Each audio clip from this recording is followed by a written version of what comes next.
Hello and welcome to the A New Day show. I am your host, Dynamic Daphne, and I'm sitting here in the studio with local author, Mr. Jourdan Cameron. I've known this gentleman from he was a kid, so I tell you, I am as proud as his mother is. Congratulations on being an author, and thank you so much for taking the time out to come and sit here with me. Well, thank you very much for congratulating me, Ms. Clarke. I'm very excited to be here. Wonderful, wonderful. Your book is Me Square, but before we get into the book, I want you to take a few minutes and just look in that camera and introduce yourself and tell the viewers how long you have been writing. Well, it's a very funny story, really, as to how long I've been writing. You could say I was writing since I was 6 years old. However, at the time, I really didn't enjoy it. My mom, she pushed me to write a journal, and I gave her a lot of resistance on that. But as time went on, I sort of I sort of let writing go a bit. It's not really so much that I hated the writing itself, so much as that I hated actually putting down my handwriting. It was kind of difficult for me, I didn't do it very well, and I just found the whole process tedious. Then some years later, I was about 12 or 13 years old when I discovered Wikipedia. And lo and behold, I can write again. I discovered that I enjoyed writing when I realized, hey, I can put something down that's of value to people. So, Wikipedia. And then, a little while after that, I began high school. And you see, I've spent most of my life being homeschooled. Homeschool, yes. And when I started high school, I went to an online school. And there, for the first time, I had teachers grading my work. And when the teachers graded anything that I wrote, it was a consistent A++. And it was then that I realized I have a talent for writing. So I started a literary blog, the stuffiread.blogspot.com, where I would post, initially it was just going to be like a long list of the books I'd read. But then I started writing a little bit more about the books. I realized, hey, literary criticism, this is fun. Then I started to write fiction. And my parents loved it, my sister loved it, but I was like, well, They're family. Exactly. You can't trust your family's opinion when it comes to stuff you write, right? But I just kept up with that. And then, some years later, I wound up joining my my local library's writing club, New Milford Library, yeah. And it's a funny story, really, because with time, I wound up becoming the president of that writing club. But that's that's a long story. I am glad you mentioned about the early stage, because I remember coming to your mother's business. And because you and your sister were both homeschooled, you were always there with her because she tied your schooling into between her appointments.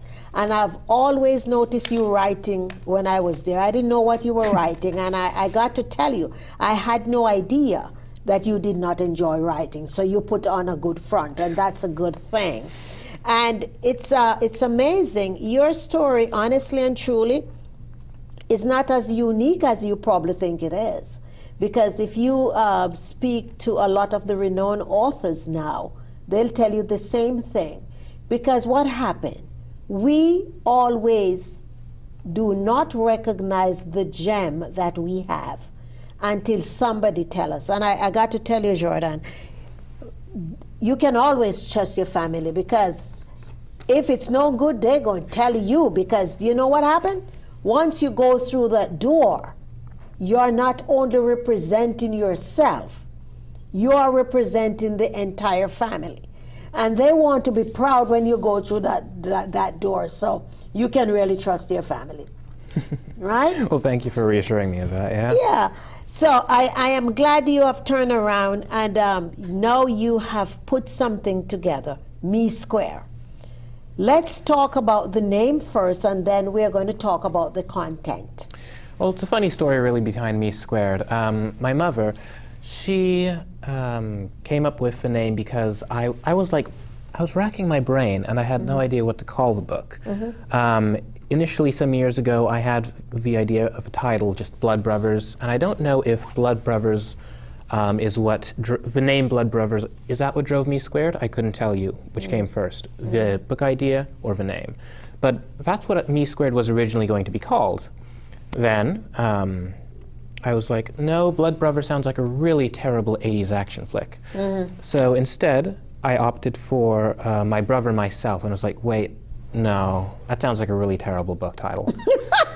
You're very, you're very hard on yourself. You gotta be. But yeah, so I decided My Brother and Myself, not a good idea. And my mom was like, hey, it's a book about a boy and his clone, why don't you call it Me Squared? And Me Squared it thus became. Imagine. So let's talk about what's Me Square about. Oh, yes. Well, Me Squared, it's a book about a boy who's been cloned. His name is Jourdan Heganary. Up here we go. Which finger? Oh, goodness, the thing's reversed, but yes. That's okay. There he is, Jourdan Heganary. He's an ordinary kid, you know, goes to school, has good parents, best friend. But something happens along the way in which he discovers that his parents had him cloned. You see, they thought he would be very sick from an early age, and so they realized he might have needed spare parts. But little Jourdan turned out healthy, and now, ethical dilemma, they've got a clone on their hands.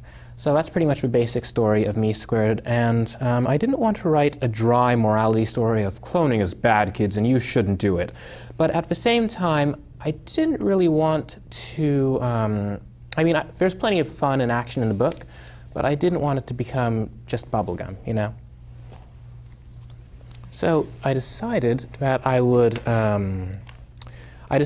the book I wrote, while it would definitely drive kids to think about the ethical dilemmas of cloning and biomedical research and stuff, it would also be an interesting and worthwhile book.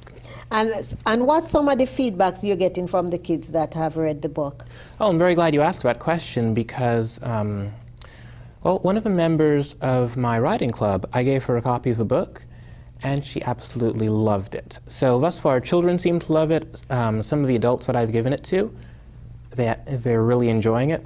So hopefully, if that's to be any indication, people are going to enjoy this book when it comes out. Beside the enjoyment of the book, what are you hoping that this book will do for children?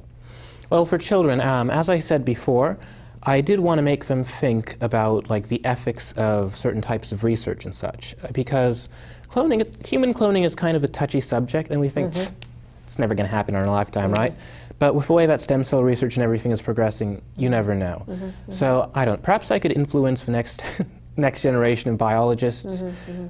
Perhaps I could influence their parents. Whatever the case is, I just want people to think before they take any sort of action. Right. I haven't read the book, but when I look at the topic and as I listen to you speak about the content of the book, I'm thinking that each child that reads the book will begin to think, I can become creative in whatever area.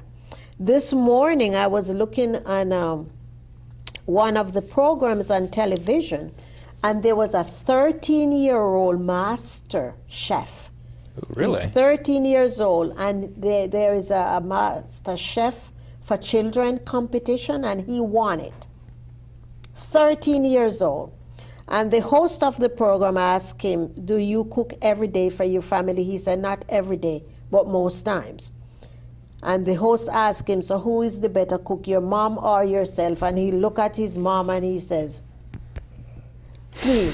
And I know that a lot of parents scare their children out of the kitchen. And I'm glad his parent did not scare him out. And I'm glad your mother encouraged you to write, because you never know the impact that it is going to have on your life.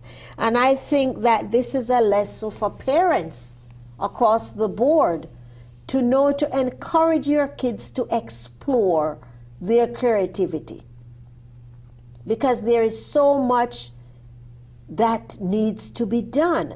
There are a lot of people, adults and young people, who are not even scratching the surface of their potential.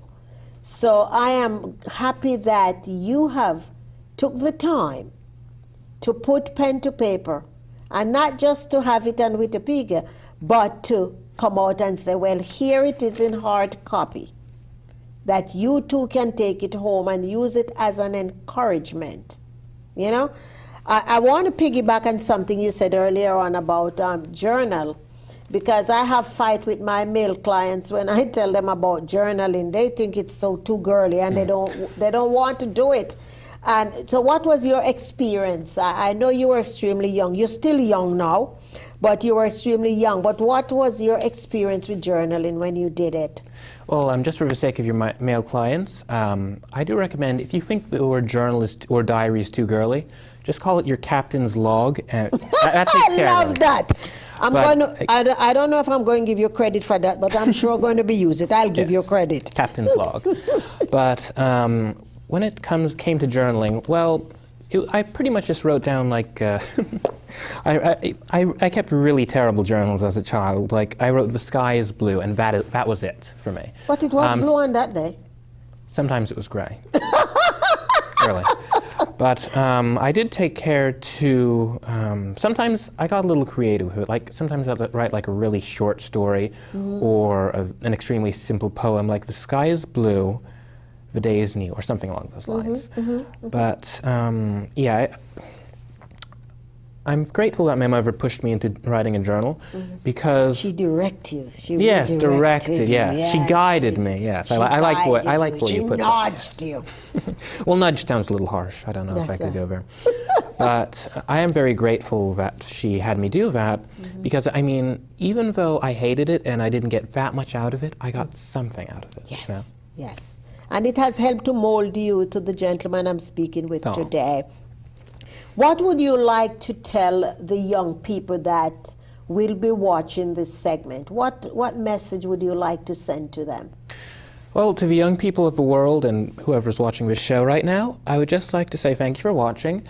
And to be honest, I think that too many young people today underestimate themselves.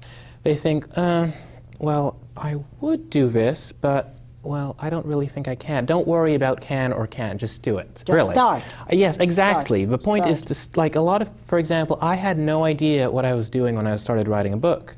I just started. I mean, I learned. There were some little things that I had to pick up on, but I got them. So give yourself a place to start, and you're good. You know something, Jourdan, a couple of years ago, I think it was around about 4 years or so ago, I was in Harlem at a networking event, and this young man came up to me. He handed me his business card. It was not printed. It was typed. But he was so passionate about his clothing line that he was doing. And I stood there and I listened to him, and I said, "Who are you here with?" He said, "His teacher," because his mother had to go to work. And I said, "Go bring your teacher over to me." And I had invited them to come on the show here. And whatever happened, it never happened that he came on the show. But couple of years after that, I was flicking the channel. Who was doing a chunk, what they call it, a chunk sale or something at Macy's? That young man. He had his shirts, he had ties, he has dress shirt and polo shirt. And I'm telling you, I'm a crybaby. And when I look, I said, "Oh my God." And I go because I had his card file and I wanted to make sure I was not making a mistake. So you're on the money when you say don't doubt yourself.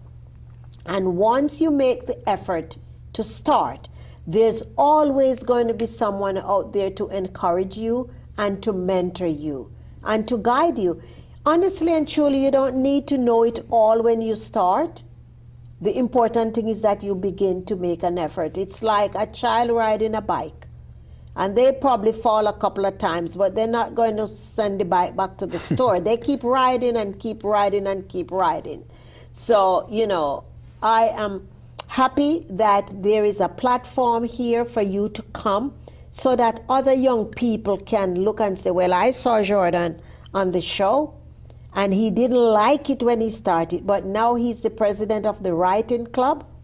And I'm sure you're not the oldest one in the writing club, are you? Oh no, I'm not. Well, I think I might be tied with another girl in the club. I actually retired as president to give this girl a shot at becoming president.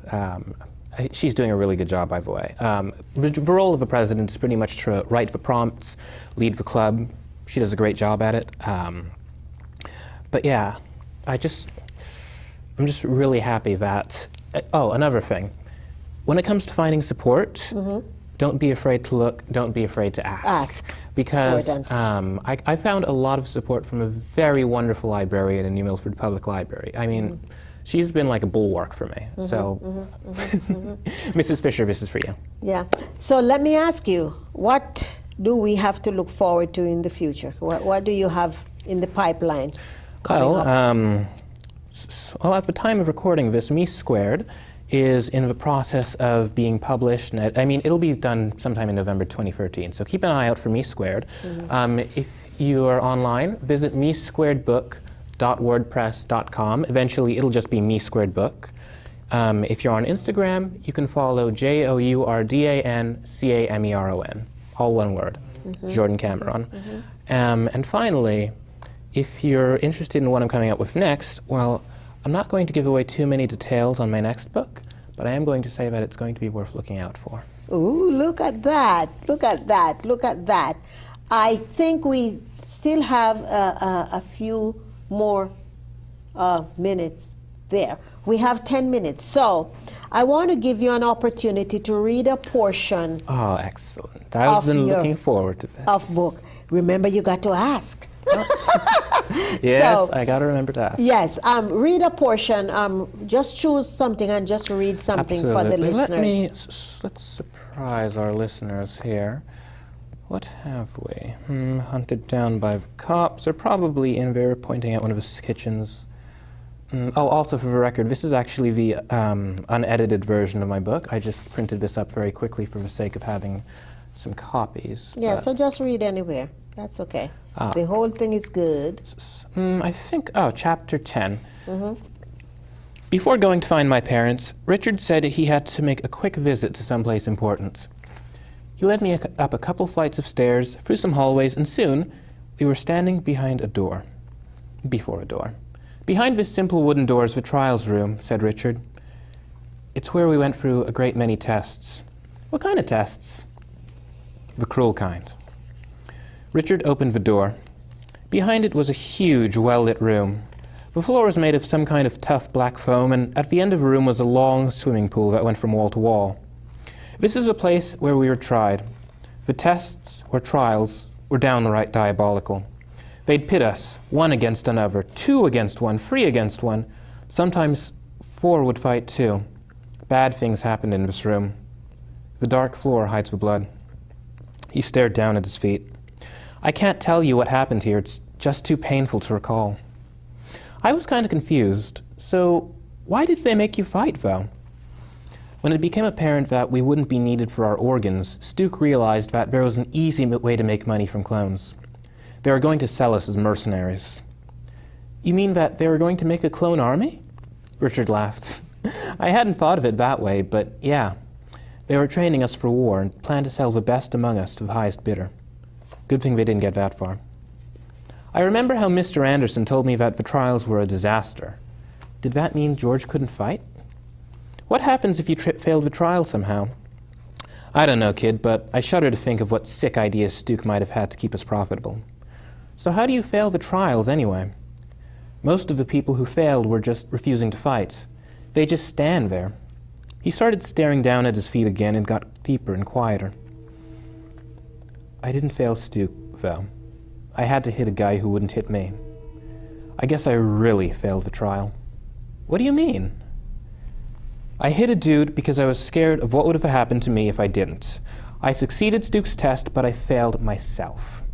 You were just trying to survive, I told him. You shouldn't feel bad about what happened. You should just, Yeah, I know. I still feel bad, though. So, you ready to find your parents? We left the trial room and wondered what else Stuke had been doing to people. That guy from the incinerator room pulled a gun on me and was about to kill Richard. How terrible were his secrets? So, did your folks tell you much about Stuke? We spoke to each other as we walked through the seemingly endless halls. They didn't tell me much until a few days ago.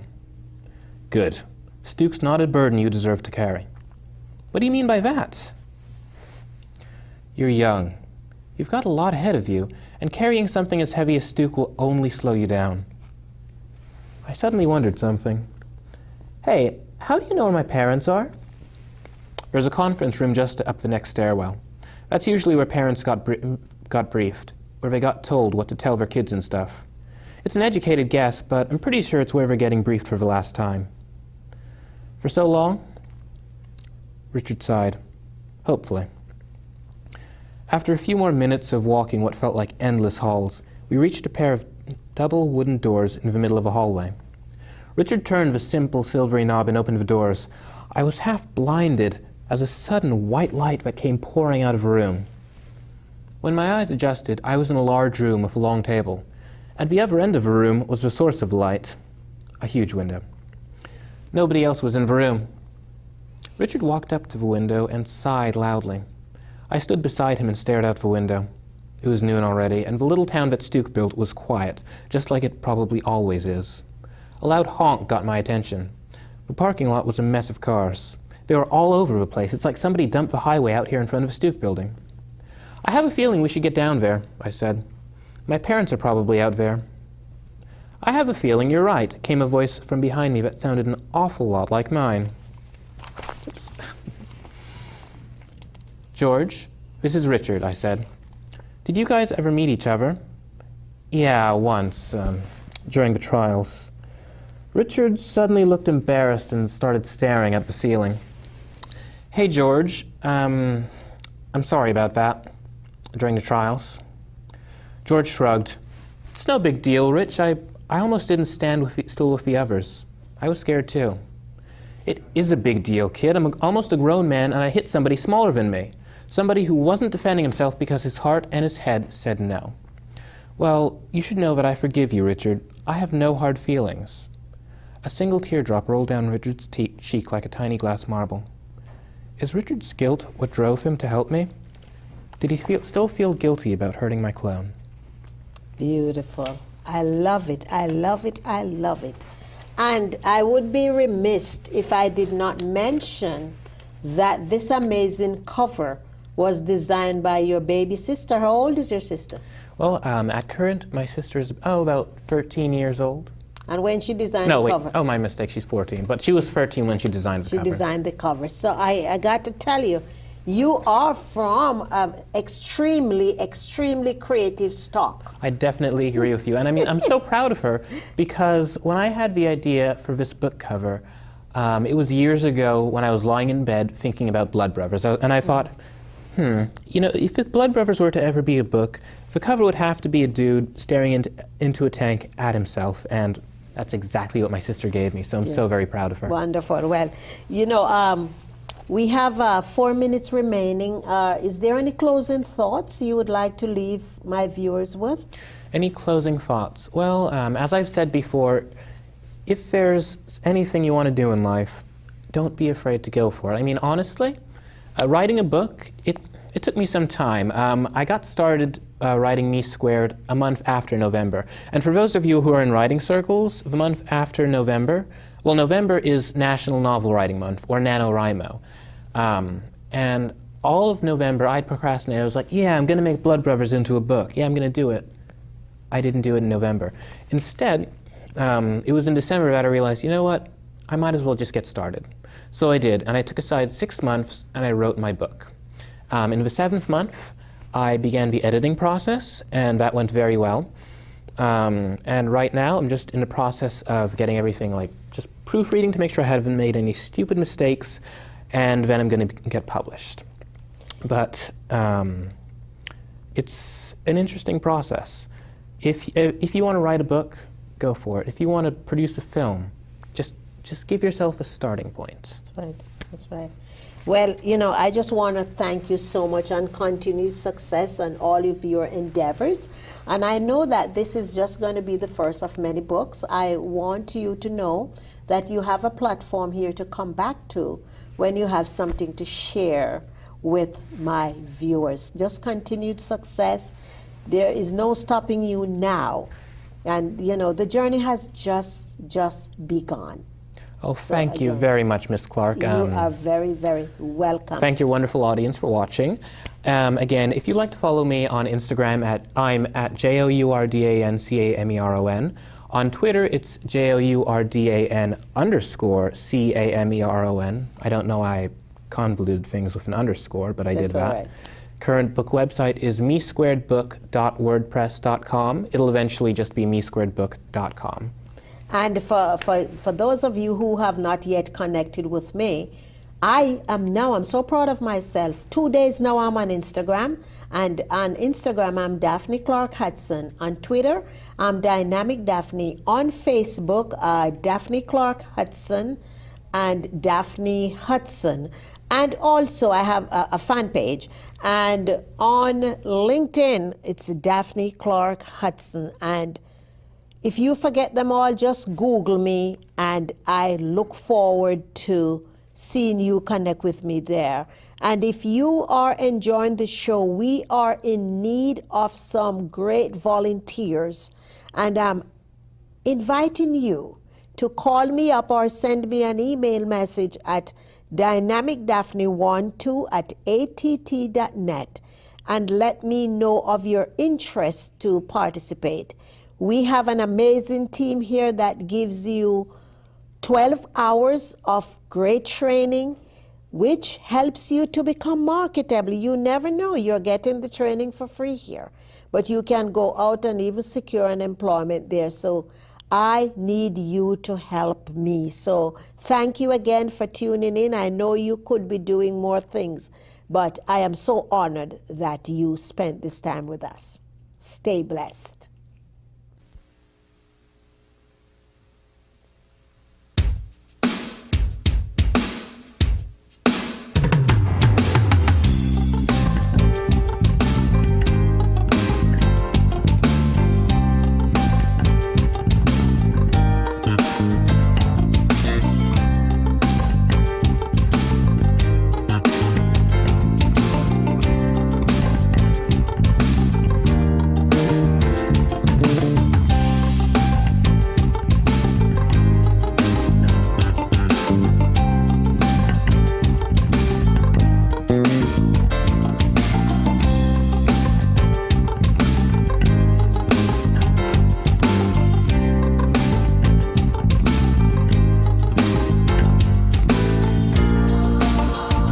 Thank you.